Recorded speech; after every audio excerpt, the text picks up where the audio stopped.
Welcome everyone to the Inside Line F1 podcast. Now, before we begin properly with the Spanish GP review that you've been looking forward to, I just want to give a special message to everyone in Mumbai because yes, we've had another cracking event last time out at Dadar Social for the Spanish GP with veteran F1 journalist Abhishek Takle joining in.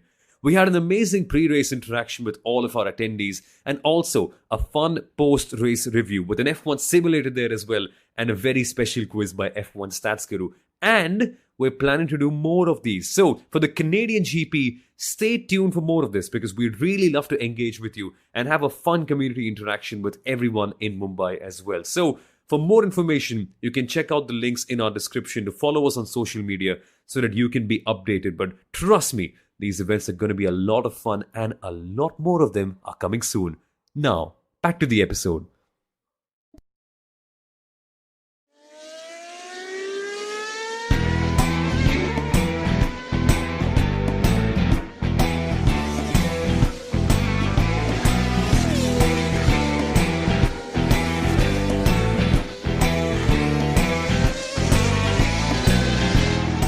I can't believe when I say this, but Ferrari have won something.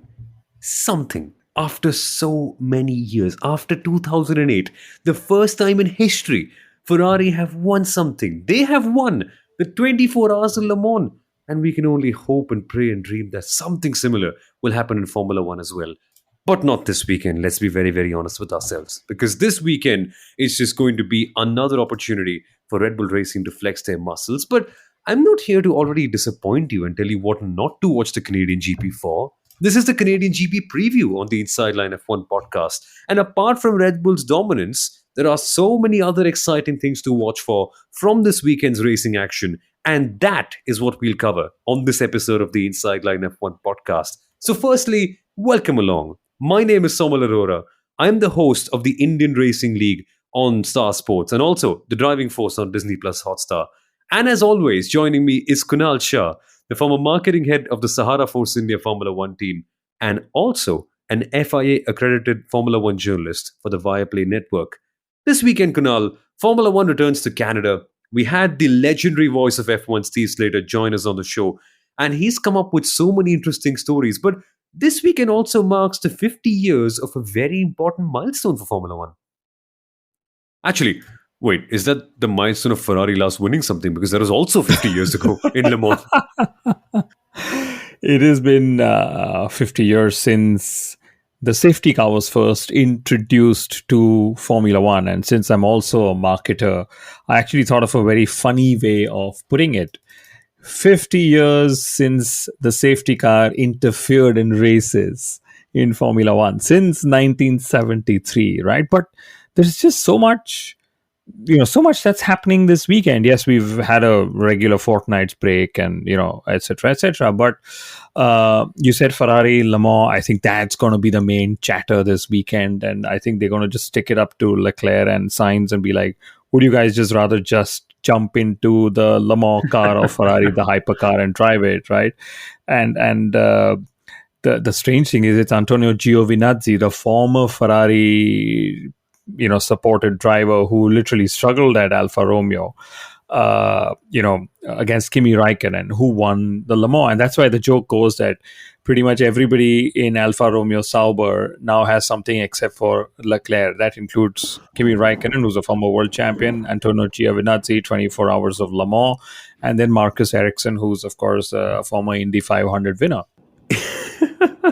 It's brilliant. The last three Sauber drivers, rather, three out of the last four Sauber drivers before Zhou Guanyu and Valtteri Bottas have literally completed the Triple Crown of motorsport. And our guy Charles Leclerc here, oh well, what do we say about that one? But hey, I think it's that time of the year where we can finally come out in all of our numbers and be like, yes, we are Ferrari fans, but Ferrari Le Mans fans, because they have made all of us proud, haven't they, Kunal? They have, and I have to say this, Valtteri Bottas, you just mentioned him. He has scored he scored 3 points finishes in the last 20 races. It's just the most mind-boggling stat for me ever. It's as mind-boggling as, hey, Ferrari has won and Le Mans. I mean, just on the other end of the spectrum. But the interesting part, and Ferrari, of course, said yes, no to it. But the Ferrari Le Mans participation and the operation came because of Formula One's budget cap, where they realized, oh my God, we have a lot more stuff than we now can actually put on Formula One for budget cap reasons. So, hey, why don't we go race elsewhere? They produced a stunningly quick and a gorgeous looking car that just went and Yes. won Le Mans. But I think that's enough of Le Mans. Let's move on to Formula One since that's our forte, right? Coming into the Canadian Grand Prix, another thing that really boggles me is that there is genuinely something called as the Lance Stroll grandstand in there. It's just Wait, after the what? hairpin. Yeah, there's a Lance Stroll grandstand, and I don't know. Do you get money to sit in the grandstands, or or do you see the action half a second after it's gone by because that's usually his deficit? Or I don't know. What do you do? Why would you? I mean, people just go and sit there because that grandstand has always been there, and now they just name it after Lance Stroll. But yes, there's a Lance Stroll grandstand. What? Wait. So actually, I think the best way to have a litmus test about Lance Stroll's, what's the right word I'm looking for? Lance Stroll's popularity would be to only allow Lance Stroll fans into the grandstand, and then we'll only see one person sitting, and that will be Fernando Alonso. Can you imagine a Canadian GP grandstand filled with only one person? But on the subject of Fernando Alonso, Kanal, I am amazed because Formula One have just released the ratings for the new Formula One game, and there is this beautiful section called awareness. Have you gotten a chance to see it? Because in the awareness section, our man Fernando Alonso has literally gotten a 78 awareness out of 100. This is the same guy, Kunal, who at the Miami GP was watching Lance Stroll race from a big screen while racing himself. Awareness 78. These ratings are such a gimmick. They are there to create all these conversations and interactions that turn into debates and whatever else. And talking of awareness, I actually just opened up the thing, and George Russell has 83. Basically, they're saying George Russell is more aware on track than Fernando Alonso is. And this is George Russell, who actually has had more crashes in the last several races than anybody else that I can think of. And this is a George Russell who's turned around and said there are three drivers who lack spatial awareness. I don't know if he was referring to this sheet because in awareness, the lowest rated drivers are Zhou Guan Yu. Yes, Hmm, he and George Russell crashed in Silverstone last year. There's correct. Logan Sargent. There's Nick DeFries. That's 74, 75, 75. So I don't know if he was referring to this table. But you mentioned Fernando Alonso. You mentioned he's the biggest fan. For Fernando to show how big a fan of Lance he is, he should say, I will not drive this weekend. I will sit in the Lance Stroll grandstand and cheer Yes. every time Lance Stroll drives back, drives around and passes by. Of course, I'm being a little over the top. But what better way to showcase your fandom for the great Lance Stroll? But hey, listeners from Canada, we know I'm Canada is sorry. a very large market for us. We are sorry if that offends you, but we are just going by performance. I mean, top four teams. Isn't he the only driver who doesn't have a podium? I think so. Maybe Leclerc is the other one, but that's just because that's Leclerc, right? But or One no, actually, second. neither of the Ferrari drivers have a podium either. Oh, are you? What? They haven't had one?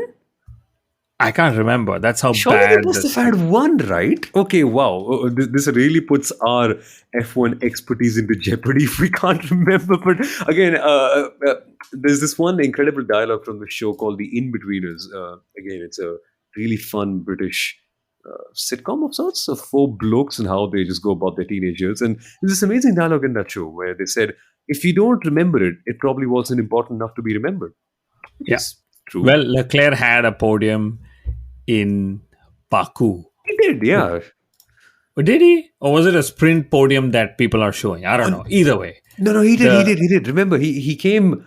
He had a spotless weekend because he got one in the sprint and then one in the race as well. And yeah, so, yeah. And of course, wow, Carlos Sainz doesn't have one, and then Stroll doesn't have one, but Esteban Ocon, of course, has a podium, and wait, Ocon wait. is just 10 points away or whatever. But yeah, I think that's our awareness would be 45, wouldn't it then, Kunal? In that case. but Canadian Grand Prix, lovely, lovely circuit, great history, Sawmill. I love these former Olympic venues that are turned into racing circuits. I know Russia was one, I know Barcelona was one, and so on. But what I love about the circuit is, every time there's change in direction, more often than not, there are two changes in direction. It's like left, right, and hey, you've turned again, so right, left, and then suddenly there's a bit of a Yeah. straight, and I like it. It's got walls. Of course, it's got the wall of champions, and the Mhm. walls, of course, mean that very little room for error, very little gravel traps, a lot of grass. If you ask Sebastian Vettel, he's been lawn mowing there as well. I like the circuit, and I like that whole pit lane. It's a different one. By going straight into the pit lane, you're Yeah. sort of not driving through four corners, the last two and pretty much the first two. So interesting layout. And I don't know. I mean, I've always been entertained by the Canadian Grand Prix. I can't remember a boring one, genuinely. I just can't. There have been so many races here that have been so dramatic. And I think Steve Slater in our last episode of the Inside Line F1 podcast put it so well that it's not necessarily a circuit that gives you the best action at all times, but it produces great moments of drama at the right points. I mean, we in the last episode discussed the 2011 Canadian GP where Jenson Button won a 4-hour race where he had endless pit stops. We discussed the 2008 Canadian GP where Robert Kubica had an amazing drive where Hamilton, Rosberg, and Kimi Raikkonen came together in the pit lane exit. And then also, of course, Nigel Mansell losing the win in 1991 when he actually ended up celebrating a bit too soon and caused a technical error in the car. And again, Steve Slater on the episode clarified that it wasn't a stall that caused Mansell to lose the win. But these sort of chaotic moments, Kunal, also like last year, Fernando Alonso starting on P2, I think these are what really makes the Canadian GP so awesome. And the fact that we'll have rain this weekend makes it so much better. And also, then we just have an added layer of drama for our event in Mumbai this weekend as well, because we're having a major F1 meetup at the Versova social location in Mumbai. Again, it's a pre race interaction, a post race show as well. We'll watch the race together, have a fun quiz, have some amazing food and drinks at social. And imagine watching a race with the community and then having a circuit as dramatic as Canada and then the rain. Because if that comes in, Red Bull's dominance could genuinely be under jeopardy as we've seen so far. Or so we think, right? That's Oh, what we come say on. every preview. Will it finally be that race where somebody, takes away Red Bull's top position on the podium? But you mentioned a lot of history facts before we move on to Red Bull. Interestingly, 50 years since the safety car got introduced, that we already said, right? Formula One's been, blowing it up. We'll hear a lot of Bernd Maylander as well. But also 30 years since the first ever Formula One race ended behind a safety car. Now that is true interference, as we know. 1993, it was Mika Hakkinen who won, and it's I think it was Steve Slater who reminded us of this. And for all of you who are big Formula One fans, history buffs, want to listen to one of the voices, the greatest voices of F1 to talk about Formula One, go back and listen to the Canadian GP stories, just the episode before this, where Steve Slater narrates some of his favorite stories. But I get a feeling this weekend, Somil, Lewis Hamilton's contract is going to be announced for extension, right? There are some rumors on social media. It was said after Spain, Lewis said he's catching up with Toto for a coffee. So everybody's going to go pounding saying, is the coffee over? How was the coffee? Sure. Do you put sugar in your coffee? Do you have it black? Do you have vegan milk, almond milk? That's not what people are going to ask. People are going to be like, dude, just tell us who paid the bill. But no, that's not what they're going to ask either. They're Oh, going to yeah. say, dude, have you all extended your contract? And assuming that, this could be Lewis Hamilton's last Formula One contract. And why do I say No. it's also this weekend? Because there are 6 drivers who won their first races in Canada. Is Robert Kubica, who we all know and we'll hear it a lot of times, as Daniel Ricciardo. We end up forgetting that lots of times. And of course, Lewis Hamilton. So, Oh. the century plus of wins, it all started here in Canada. So lots of nostalgia for them to announce this weekend if they really want to. I mean, they could even announce in Silverstone, but there you go. And also, apart from the serious stuff on track, Lewis Hamilton is also potentially getting into a new long term relationship, not with the Formula One team, Apparently, he's with Shakira, Kunal. Like that, I don't know. There are many things to be jealous of from Lewis Hamilton. Obviously, there's a penthouse flat in Monaco. There's his amazing car collection. The fact that he gets to work with Toto Wolff and drive a Formula One car, but he gets to spend time with Shakira. That he, yes, wow.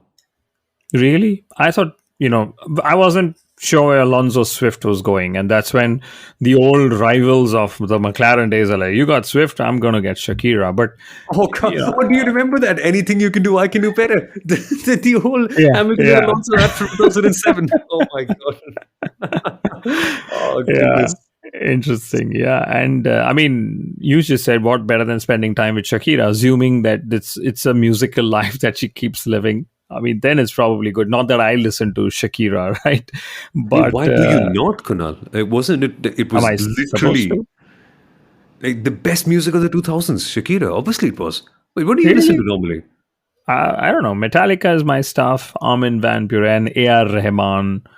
Lots Oh, of fun music, but I can't remember what I heard of Shakira. But anyway, have you heard Shakira Leclerc's aside, new song though? Like, have you heard his piano no, mix I by haven't. chance? No, I haven't. I haven't. No, sorry, Charles, but big fan. Get a poll, please. Convert the poll one day. But I don't think I really have heard Leclerc either. But coming to Leclerc's biggest rival, who's run away with everything, Max Verstappen. And of course, Max Verstappen because of Red Bull Racing. I mean, what's next for Red Bull Racing? The last time in Spain, they said, we've released a new diffuser and we've taken inspiration from rivals. And after the race, they said, yeah, we actually took inspiration from Williams, right? That's like rubbing it in everybody's eyes even more, saying, guess what? No You way. saw that simple floor of Williams. We took pictures of that and said, that's a we'll copy the diffuser. And I don't know what's next, putting Nikita Mazepin in the car to say, that's the kind of a car we can make Mazepin a world champion if we had to. And then, of course, this whole conversation is like Valentino Rossi Honda, right? Yeah, it's not about the bike. Similarly, it's not about the driver or it's not about the car. Something like that will come up. But Red Bull could win their eighth on the trot. Uh, Red Bull could also have their hundredth win overall. Only five constructors have had them before. Easy to guess which the other ones were. If they win eight on the trot, it's a record which goes back to 2019, which Mercedes has had. Okay. And then the target could be winning 11, which is what McLaren had in 88. Now, I know you're a history buff, but these are Hmm. great records to match. And interestingly, Red Bull is one of two teams with a 100% finishing record in 2023. Do you want to guess the second team? Aston Martin. No, it's Haas. Aston Martin Stroll Oh, has had a lot of retirements, right? But anyway, it's Haas. interesting. Actually, on that front as well, I know it's a big number that F1 Stats Guru will add more context to in our stats preview section in a couple of minutes. But can you believe, Kunal, that if rather let's get it out of the way. When Max Verstappen wins this weekend, he will equal Ayrton Senna's record for 41 race wins. I just can't. It just it's wrong. It doesn't make sense. I don't know. Maybe it's too early to accept how good this guy is, but it's just wrong. And I think when we normally praise someone so much before the race weekend, something or the other definitely goes wrong for them. So I just don't want to jinx Max. I just want a good race. But hey, there's more good news that could make it a really exciting race weekend, Kunal. And there's a couple of very interesting facts. I think one thing that we need to keep in mind now is that this weekend it's just been announced that Red Bull Racing are going to celebrate both Sebastian Vettel and Daniel Ricciardo's time in Formula One with a demo run of their old Formula One cars from the early 2010s, and they'll be run with e-fuels at the Nordschleife. Honestly, wait, have I just made an inadvertent Seb reference? I have, yes, but honestly, it's it's the it, it's just filled my life with joy. Isn't it the best thing in the world that's come out this week? I mean, absolutely. And I would say it's also bringing back the V8s, even though Vettel wanted the Yes. V10s, it's going to be the V8s that'll be back. Nordschleife, always the most perfect place to be. But talking of perfection, what is next for Max Verstappen, right? In the last two races, he's led like every lap of the race. I think the last time somebody achieved three in a row was Vettel, Japan, Korea, and India in 2012. And this is very interesting if Max Verstappen actually can do something like that. Of course, in Spain, he topped every session, and he basically was now. It's like now, what else can he top? I wonder if he's topped every session ever Oh, before and won the driver of the day poll, because the driver of the day poll is of course fan led, but everything else is Max Verstappen led. So what is next for Max Verstappen? And you know, Anushka wrote to us on Spotify and asked, is Max actually a prodigy? Or is it that the other teams are struggling so much in the hybrid era that Max is forced to be the prodigy because Red Bull got it right? The truth is, look at Perez and what he's able to do. Look at Max and what he's able to do. And Max is a prodigy who has been given the right car. That's the best way to put it. Because, even when Lewis Hamilton right now, he's not winning, he's always saying, I'm waiting for the car. The team's working on the car. The day I get the car, I can't wait for the car. So it is, of course, the car. You need the tools to show your talent. But, once the tool comes, once the tools come, rather, you need to also be able to extract all the talent you possibly can. And that's what Max has been doing. I mean, he's outscored Perez 77-30 since Azerbaijan. Now, the gap in the Drivers' Championship between P1 and P2 is the longest ever in history for Sergio Perez to actually, claw back and win. And that's why Christian Horner said, you know what, guess what? The pressure's off. Checo can just be himself. I mean, imagine drivers going through a 21, 22, 23 race season with all that pressure, and Checo's unfortunately crumpled in what, 5 races? yep, exactly. 5 odd races and it's championship over, it seems, already at this stage. But hey, I think you seem to be obsessed with Max Verstappen, Kunal. Have we been losing Dutch listeners lately? Because we haven't been talking about it enough in the first 3 weeks. Maybe it could be the case. But it's so correct, right? It's funny how in the first 3 weeks we were just not talking about Max. Like it's a given. It's a given now. But every week he's just breaking all these new records, and you just can't stop and stare and be in awe. Isn't it true? And I, I I find it amazing how everyone else just is not on that same level. But I think this weekend it'll also be interesting to watch the whole driver battle between Lewis Hamilton and George Russell as well, the way things have been going so far. Because believe it or not, Kunal, this is the first time we'll actually see them potentially be the undisputed P2. And they said that's where we feel we are with the upgrades. We saw that in Spain as well. So there's suddenly a six-car fight for P2 in the championship, in the Constructors' Championship. And the best part is, there's an intra Mercedes fight as well. And so the way this will be going, I think it's just going to be an amazing weekend. And I think I really want to know, firstly, from you, who you think comes out and out top of the six-car battle, because we've got Fernando Alonso, Lance Stroll, Lewis Hamilton, George Russell, Carlos Sainz, and Charles Leclerc. That is a royally good battle between 5 cars and Lance Stroll. That is amazing.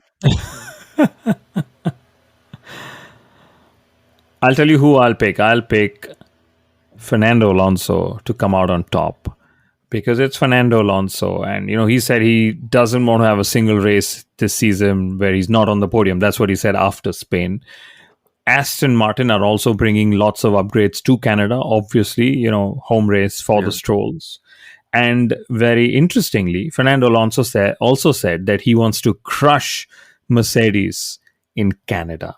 Okay. And last year, Fernando was Crunch. P2 in an Alpine. Let's see what he can do this weekend in an Aston Martin. But I trust Fernando Alonso to get it right. He'll be very swift as he gets to pole position in the battle for P2, I would say.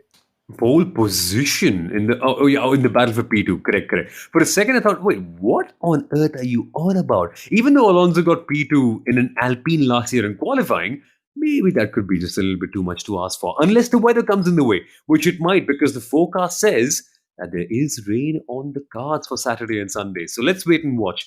But now, folks, I think it's time to get a better idea of what the Canadian GP weekend looks like from a numerical standpoint. And so, to bring in more perspective, is F1 Stats Guru with our stats preview section. Let's listen in. It's amazing, Kunal. I am so in awe of the numbers part, and the whole Verstappen center point just doesn't make sense to me. But hey, that's the Verstappen dominance aside on one part. There's also dominance within Williams because there's a word going around that Williams are only going to bring an upgrade to Alex Albon's car. And that's the sort of shenanigans the teams will have to do right now because the budget cap, although it's there, teams will have to just play around and optimize their upgrades, which brings us to upgrades in general. Because now, Kunal, Mercedes have a new upgrade. Ferrari have brought one last weekend as well. Aston Martin are bringing new ones. There's a word that a couple of midfield teams will be now bringing in their proper right package. So the grid could well be changing for the better now. And this could be the first chance to get a realistic idea of where everyone is. Like seasons part two really start here, I feel.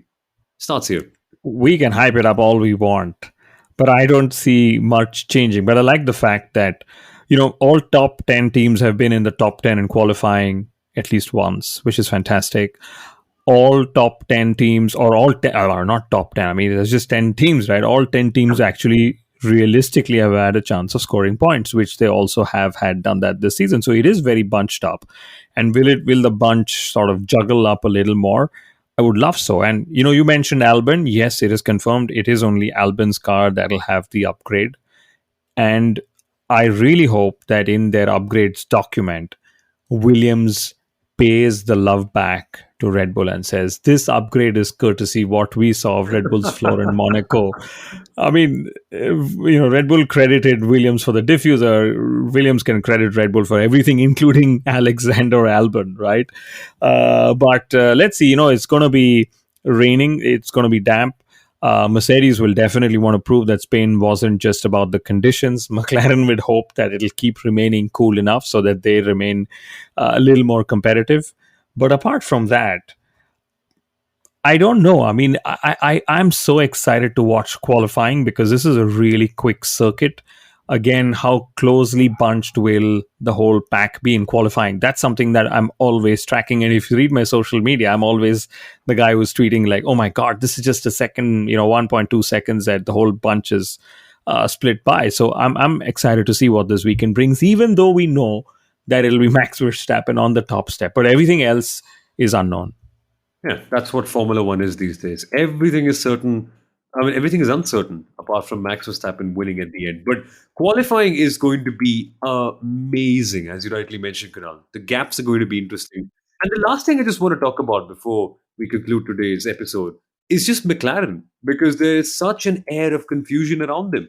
The temperatures might be low, which has traditionally been the McLaren's strong point, but Canada is also a circuit of slow corners, which has also been McLaren's major drawback. So we get to find out which is their biggest weakness this weekend as well, which is, again, something very, very interesting. And so if you are making your fantasy teams this weekend, oh my God, just pick Max, and everything else seems to be totally, totally uncertain. So Formula 1.5 looks good this weekend, Kunal. So before we just end off, your predictions about who takes P1 in Formula 1.5. I am going for George Russell. I've already said Fernando Alonso. I'm going to stick to Fernando Alonso. It is Lance Stroll's circuit. He might have a couple of more, feeds of the Lance Stroll dash cam. But I think I'll also pick Fernando Alonso for making a very heroic statement around Lance Stroll. Maybe he'll just say it in French for all we know. But yeah.